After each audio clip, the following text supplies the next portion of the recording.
Hey guys, Frosty Knives here, back with another EU book review.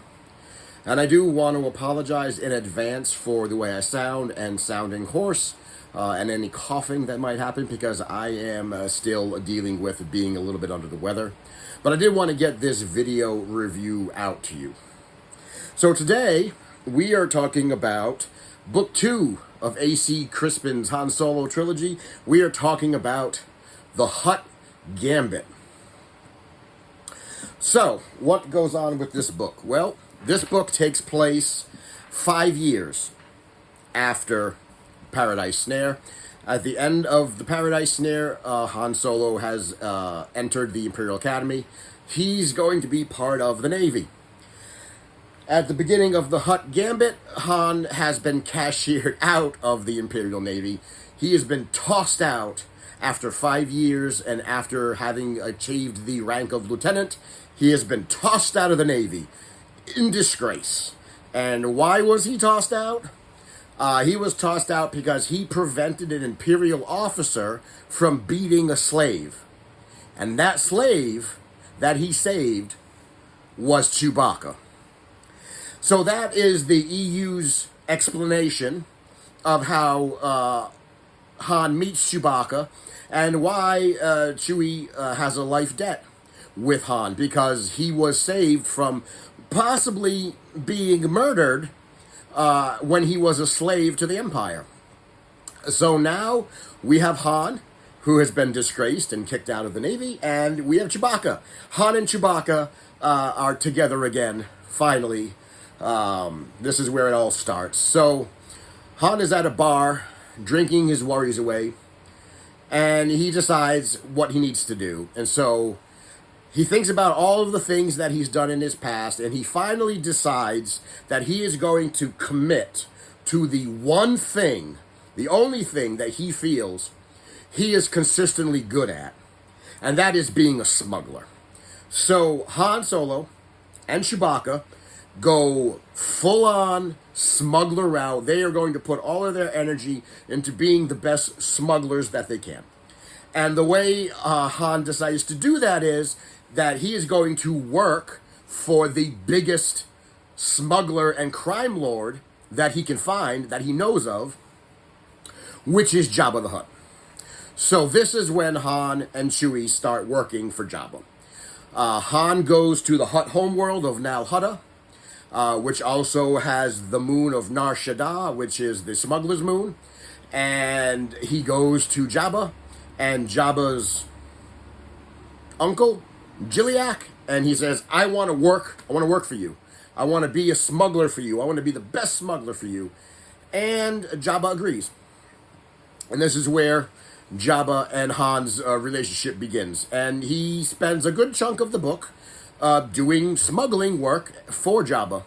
And doing smuggling work quite well. Smuggling weaponry, smuggling spices, smuggling whatever Jabba needs to have smuggled around the world. Han does it. And he gets quite a reputation of being a very good pilot, a very good smuggler, being able to evade Imperial entanglements. And he gets himself quite a reputation for doing what he's doing. And for a while, he's living well. He's living well. He's high on the hog. He's getting paid well. He's using Jiliak's personal yacht, Jabba's personal yacht, and things are good. During this period of time, he also meets two other people. If we remember the Talanda Till from the Paradise Snare, they're still pretty pissed off at Han. They're pissed off at Han for stealing all their money, stealing the ship, helping Bria escape. So they put a bounty on Han's head. And there's been a bounty on Han's head for quite a while. And they have sent many, many bounty hunters after Han. 12 bounty hunters after Han. And because they want their money back. And they want Han to pay for the crimes that he committed. So he's had multiple bounty hunters come after him. And he's either evaded or killed all of the bounty hunters.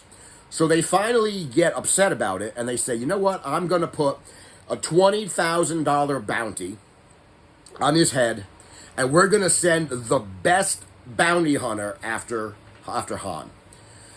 And the best bounty hunter is Boba Fett.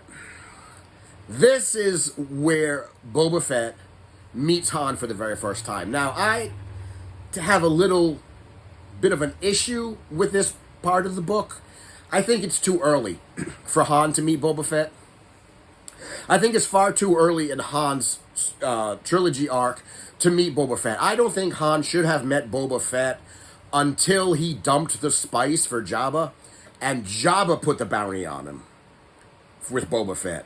I think that should have been the first time that Han meets Boba Fett. But AC Crispin wants to connect all the dots.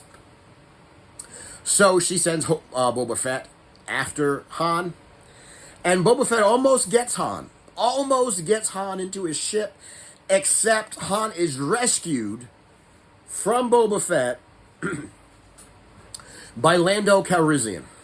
Now, I don't think that Lando has the wherewithal to get the jump on Boba and to rescue Han from Fett.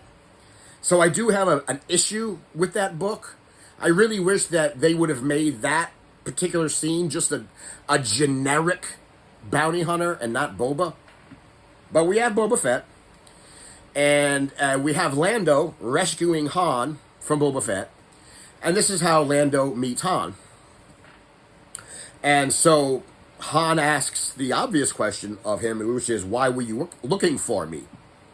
And Lando tells him, well, I'm a gambler, and I won something in a Sabbath game.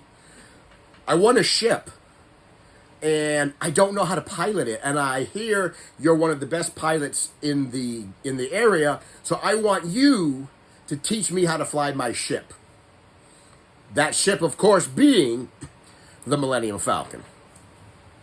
So this is the first time that Han finally lays his eyes on the Falcon, and he's instantly enamored by it. He falls in love with the Falcon right from the get-go. But he tries to play it cool with Lando. And so when Lando shows him the ship, and he says, what do you think? Han basically tells Lando the same thing that Luke tells Han in A New Hope. He tells Lando, what a hunk of junk you got here. I don't know if she can be salvageable, but we can try. Wink, wink, nudge, nudge. So, Han teaches Lando how to fly the Falcon. I always thought that Lando, it was kind of interesting, because I always thought that Lando already knew how to fly a ship. I didn't realize that Han was the one who taught him to fly the Falcon. I guess it makes a little bit of sense of why, he was cool with letting Lando use the Falcon in the final Death Star run, because he taught him everything he knew. So Han teaches Lando how to fly the Falcon, and once he does that, Lando goes off and has some adventures of his own, and Han stays on Nar Shaddaa smuggling. She spends a lot of time talking about Hutts, talking about the Hutt society, talking about the Hutt crime underworld. I think AC Crispin really likes the Hutts and their society and the way they work, which is fine with me because I also enjoy reading about the Hutts. If reading about the Hutts is not your cup of tea and about their society, this may or may not be a favorite book of yours, but I enjoyed it because I think the Hutts are a fascinating species, and the way that they operate and the way that their society operates, I find fascinating. So, eventually what happens is the Empire has been putting out pockets of rebellion all over the galaxy, right? These pockets of rebellion have been popping up on planets, and Emperor Palpatine and Vader are out there trying to squash all these pockets of resistance and rebellion before they can turn to a full-fledged, revolution. And one of the things that he tries to crack down on, that the Empire tries to crack down on, is where are the rebels getting all of the weaponry? Well, they're getting them from the Hutts. The Hutts are running illegal weapons all over the galaxy. So the Empire decides that, well, if we can crack down on all of the weapons that are getting smuggled out into the galaxy, then maybe we can cut the flow of weaponry to the rebels, and maybe that'll kind of help squash the rebellion. So the Empire decides to go after now Hutt and Nar Shaddaa. They are going to make an example of the Hutts. They are going to level Nar Shaddaa. They are going to install an Imperial governor. They are going to put the Hutts under their thumb in the hopes that they can get a squash on this smuggling operation that the Hutts have going on. Of course, the Hutts don't like it. And the only thing the Hutts know to do is bribery. And, the Hutts aren't fighters. They don't fly starships. They don't engage in ground warfare. They're essentially the Star Wars equivalent of the Mafia without the violence, right? Without the actual gun violence, because Hutts don't fight. So what are the Hutts going to do? Well, they, Han and Lando and a bunch of other smugglers on Nar Shaddaa put together a smuggler rebellion. They gather all the smugglers together and all the weaponry and all the starfighters, and they say, if we can mass our own resistance, our own smuggler resistance, we can try to fight the Empire and stop it from destroying and taking over the Hutt homeworld and the Hutt system. And that's what they eventually do.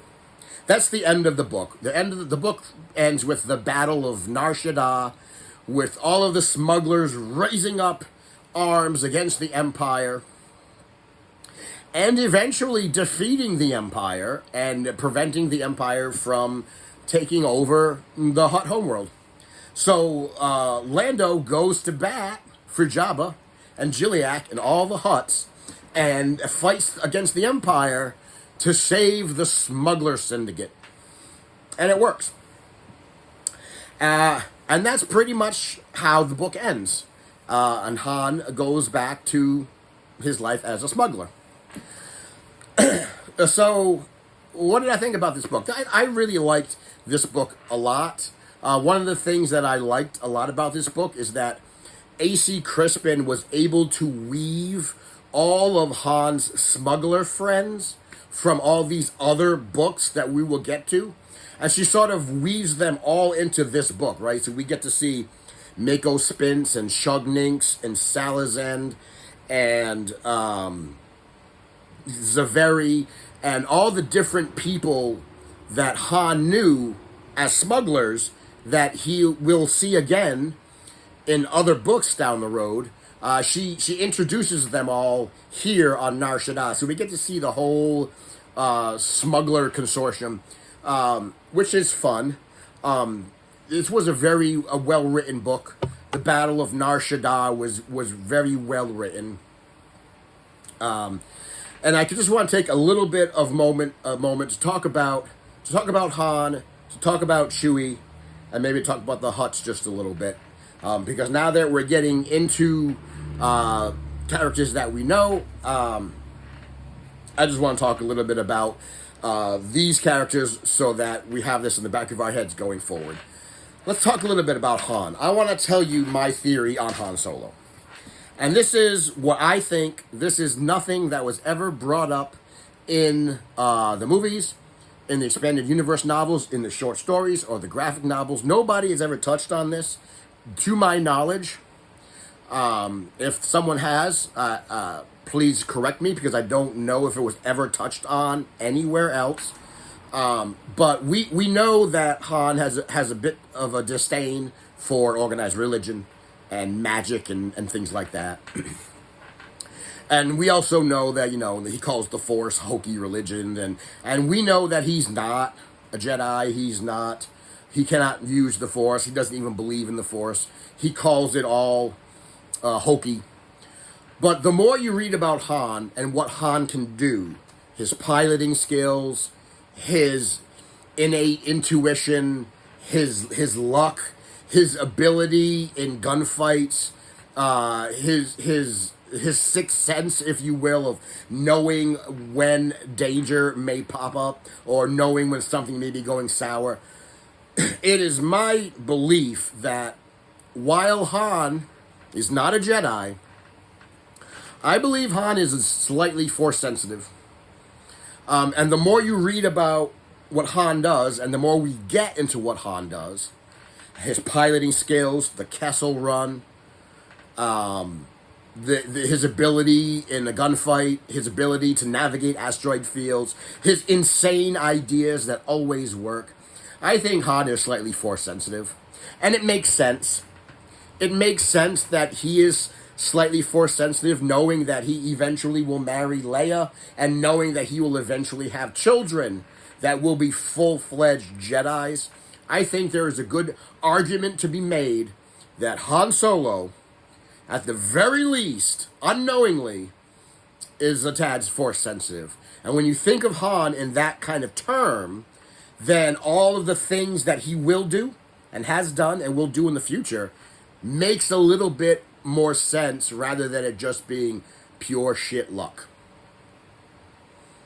That's what I think about Han going forward. So as we read about Han and all the stuff that he's going to do, keep in mind that maybe, just maybe, he's a little force sensitive. Chewbacca. Oh, Chewbacca. I don't envy the authors whose job it is to write for Chewbacca. Because if you're going to write for Chewbacca, you also have to write for Chewbacca's dialogue. And as we all know, Chewbacca doesn't have dialogue. He growls, he harumphs, he does all of those things because he's a Wookiee and he doesn't speak basic.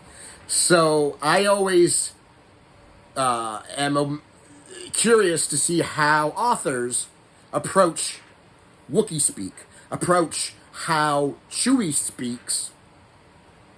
FYI, the official language of Kashyyyk is Shiriwook, so that is the language that Chewie can speak. But it's interesting to see how authors write for Chewie, and there are a couple of different ways that authors can write for Chewie. There's the way that A.C. Crispin writes for Chewie, which is she'll just say something like, Chewie grumbled, or Chewie growled, or Chewie roared, and then Han will be the de facto translator for Chewie. And so a common bit of dialogue in a book like this will be, Chewie roared, and then the next bit will be Han saying something like, what do you mean I'm always late? I was early today. So they use Han sort of as a de facto translator. That's one way to deal with Chewie. That's the way that A.C. Crispin and a few other people deal with Chewie's dialogue. Then there's the way that other authors decide to deal with Chewie's dialogue, which is where they will literally spell it out. You'll get a bunch of K's and W's and O's and R's, blah, blah, blah, blah, blah, right, written out, and that's kind of annoying. The other way that some authors deal with Chewie's dialogue in books is they will put what Chewie is saying in English in brackets. So the reader is supposed to know that, okay, he's speaking Shiriwook and he's growling, but this is what he's saying. And you read the actual English translation in the book of what he's saying. There's not one right way, I think, to write a dialogue for a character that growls all the time. I don't think there's one right way, but it's interesting to see all of the different ways that different characters take on how to deal with Chewie's grunts and growls. I like the way A.C. Crispin does it. I don't think writing out Wookiee language and the way that it actually sounds is beneficial to anybody.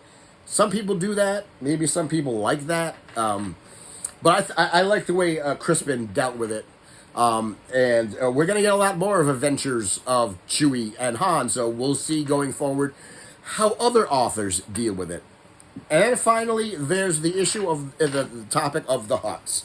And I really think that A.C. Crispin loves that she went whole hog deep into the Hutts. A couple of things to know about the Hutts. going forward because they play a very large role in the expanded universe. And we're going to read a lot more about Hutts in the expanded universe. So let's talk about a few things knowing that we know about the Hutts going forward. First of all, in the expanded universe, Hutts are hermaphroditic. So if a Hutt wants to, if a male Hutt, like Gilliac in this book, wants to have a child, then he will become a she, and then she will birth her own child. And then once the child is born, if she wants to turn back into a he, they can. So Hutts produce their own offspring. They're hermaphroditic in the expanded universe. They can be either or. I know in The Phantom Menace, we clearly see a male Hutt and a female Hutt in Jabba and in Gardula. I don't think that's how the movies deal with the subject of how Hutts have children. But in the expanded universe, Hutts have their own child, and they're able to switch genders at will. Hutts are extremely long-lived. Hutts can live anywhere between 600 to 1,000 years. As a matter of fact, a Hutt is not considered a full-grown Hutt until they reach their first century. So after their first 100 years, then they are considered to be an adult, or at least a late teenager. They are considered to be able to function on their own. And Hutts Hutts move about on their own power. They don't use hover sleds. They slither around on their own power when they're very young. Only very old Hutts who have reached very, very, very heavy weights, have to use repulsor sleds to get around. But young Hutts and middle-aged Hutts don't need to do that. Hutts are extremely hard to kill. They are resistant to most forms of poison. You can't poison a Hutt. Their hide is so thick that most of the time you can't shoot a Hutt or gut a Hutt, right? Hence why Leia had to actually choke the life out of Jabba. So their hides are so thick that they can't be sliced, they can't be diced, they can't be shot. And they can't be influenced by Jedi mind tricks. They are immune to most of the Jedi mind tricks that are out there. And while it is pretty well known that Hutts can't be manipulated by the Force, and Hutts also cannot use the Force, we will come across one Hutt later on down the line named Beldorian, who actually can use a bit of the Force and does fight with lightsabers. So he's the only Hutt that I am aware of that can fight with a saber and partially use the Force. But most Hutts can't. And Hutts also believe they are the single only intelligent species in the galaxy. They believe everybody else is beneath them. They believe every other species in the galaxy, their only purpose is to serve the Hutts. And they believe they are the epitome of life, of intelligent life in the galaxy.